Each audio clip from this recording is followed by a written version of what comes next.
Olá, eu sou a eco-repórter Sofia, do projeto Tecendo as Águas. Em comemoração do aniversário de Caraguatatuba, aconteceu a inauguração do Parque Natural Municipal do Rio Juqueri-Querê. E nós estivemos por lá. Kevin, Serena e eu registramos tudo. Fizemos uma super cobertura com diversas entrevistas. Conhecemos bastantes histórias do rio e do local. Ficou curioso? Então assista a nossa sequência de 5 partes para ficar por dentro de tudo que esse lugar maravilhoso tem a nos oferecer. Eu tô aqui com o Ernesto, vice-prefeito de Caraguatatuba. Ernesto, eu queria saber qual a função de cada uma das estruturas do parque. Tudo bom, Sofia? O parque ele foi criado com toda uma temática para trazer essa formação de relação com a natureza. Você vê que não é um parque de dimensões tão grandes, por isso as visitas vão ser monitoradas, municiadas, mas tem vários espaços do orquidário, de exposições, bem como o deck, mostrando a proximidade da mata ciliar, o contato com o rio Juqueri-Querê, mais ou menos dentro dessa ideia. Certo. E além das atividades acadêmicas, quais atividades de lazer podemos praticar aqui no parque? Como recém-inaugurado, você vê que as dimensões de lazer são muito grandes. Um simples passeio, esse contato com a natureza, essa visita no mirante, você chegou a olhar o mirante? Sim. Com o visual todo lá de cima, o deck, a mata ciliar, bem como também os bichos que você vai acabar cruzando, como capivara, esquilos, também algumas cobras. É uma relação próxima com a natureza. A gente tem a ideia de criar junto com a Secretaria de Educação, as visitas monitoradas, trazendo para todas as crianças esse contato com a natureza, bem como também os passeios para a população, para os visitantes, para os turistas, mais uma opção de lazer em Caraguá. Certo, muito bom para o turismo. E eu também queria saber a quem e ao que beneficia esse parque.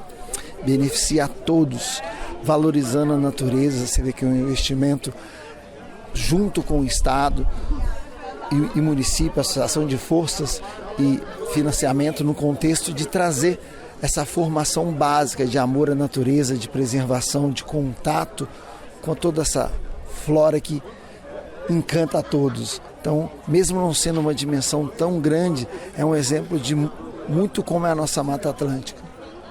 Perfeito, muito obrigada, Ernesto, foi um prazer. Voltei aqui agora e ao meu lado aqui está o Leandro, secretário de Meio Ambiente.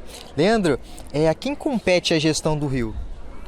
Do rio Juqueri-Querê? Isso. Então, o rio ele tem um caráter de ser um rio federal, pelas características dele. É um rio navegável, então a gente tem a Marinha do Brasil como responsável pela parte de navegabilidade, de orientação de navegação do rio. E a parte de gestão da sua orla está sob responsabilidade da SPU, que é a Secretaria do Patrimônio da União, em todas elas ligadas ao governo federal. No entanto, a gente tem aqui na Prefeitura de Caraguá assinado recentemente, há coisa de 2 semanas, não mais que isso, um acordo de cooperação técnica com a SPU. Então nós vamos, enquanto Prefeitura, fazer toda a parte que é possível a SPU designar para a Prefeitura cumprir. Então a parte, de repente, de levantar as necessidades do local, de cadastrar os interessados, de buscar documentação para promover a regularização patrimonial, que a gente chama da margem do rio. E quais são os tipos de fauna e flora aqui?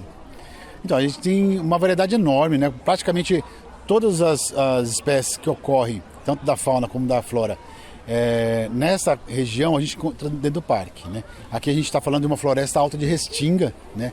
E está um pouco distante do Parque Estadual da Serra do Mar, que aí tem uma outra característica. Às vezes até existem confusões, existem inclusive alguns documentos que a gente precisa fazer a correção dele, porque como caracterizou a vegetação, pegando a vegetação regional, você encontra em alguns locais ainda falando que aqui a gente está falando de ombrófila densa, de montana, e não é a realidade deste parque. Nesse parque aqui, a vegetação característica aqui é a floresta alta de Restinga. Tá? E a flora, de maior ocorrência, que é mais fácil de ser observada aqui, está ligado aos pássaros, às aves em geral, né? E aí dos mais variados possíveis, né? A gente tem até os banners que estão orientando alguns deles, né? Tem uma torre de observação de aves, que vai ser o carro-chefe aqui da unidade, tá?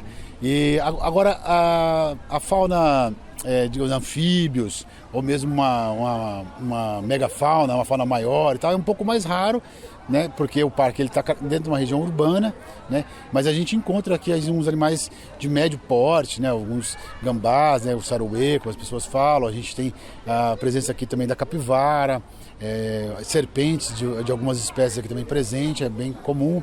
E o mais variado número que você puder imaginar de insetos, né? Principalmente polinizadores, que também é um outro projeto que a gente vai desenvolver aqui, trabalhar com os polinizadores, que são as abelhas nativas sem ferrão.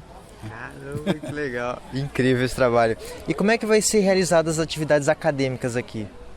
Então, a gente está buscando agora fazer parcerias, né, com as mais variadas instituições, inclusive o Instituto Super Eco é super convidado, super parceiro, a André está sempre em contato com a gente, o Pedro é um grande amigo de longa data também. E com essas instituições a gente está buscando aquilo que tem de maior interesse da própria instituição, porque, né, não adianta a gente, de repente, planejar algo já encaixotado, fechadinho, e não é aquilo que as instituições estão planejando. Então nós estamos visitando o Instituto Federal, a ETEC, o módulo, né, as escolas, mesmo a Secretaria Estadual de Ensino, que cuida das escolas aqui de ensino médio, para a gente identificar ali públicos que possam, né, desenvolver algum tipo de atividade, que seja o seu trabalho de conclusão de curso, ou mesmo um curso de pós-graduação, no nível de especialização, mestrado, ou até mesmo doutorado, né? Então, a gente tem, por exemplo, um interessado aqui em desenvolver um trabalho com os aracnídeos, né, as aranhas, aqui no parque. E ele tem uma bolsa de estudo do Butantan. Então a gente vai buscar estreitar a relação com o Butantan para que ele venha e faça a pesquisa dele aqui. E a gente tem como oferecer alojamento, né? O parque está previsto para isso, né? Com alojamento para os pesquisadores e toda uma rede de assistência aqui com sala para ele fazer os estudos, internet, material de biblioteca, enfim.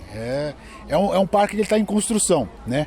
E a gente vai desenvolver as demandas conforme elas forem surgindo, né? E aí a gente vai aprimorando, para não criar de repente um grande, por exemplo, uma coisa que é bastante comum a gente ver, às vezes investe um dinheiro muito grande, um recurso muito grande num super laboratório e ele acaba se perdendo no tempo, porque não tem essa demanda por esse tipo de equipamento, né?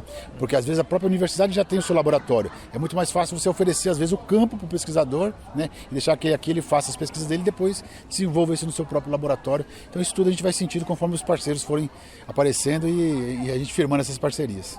Muito obrigado, Leandro, pela sua participação. E antes de agradecer, também quero parabenizá-lo pelo seu aniversário também hoje, né? Obrigado. Parabéns aí. E muito obrigado pela sua participação. Legal, muito obrigado.